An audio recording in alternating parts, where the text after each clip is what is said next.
அந்தாதி அபிராமி அந்தாதி பாடல் எண் 22.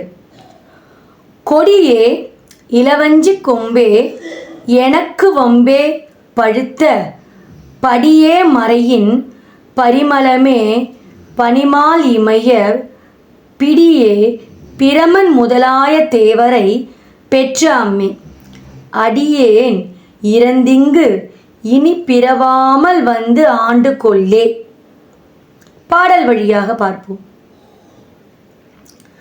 கொடியே இளவஞ்சி கொம்பே எனக்கு வம்பே பழுத்த படியே மறையின் பரிமளமே பனிமால் இமைய பிடியே பிரமன் முதலாய தேவரை பெற்ற அம்மே அடியேன் இறந்திங்கு இனி பிறவாமல் வந்தாண்டு கொள்ளேன், பிறவாமல் வந்தாண்டு கொள்ளேன்.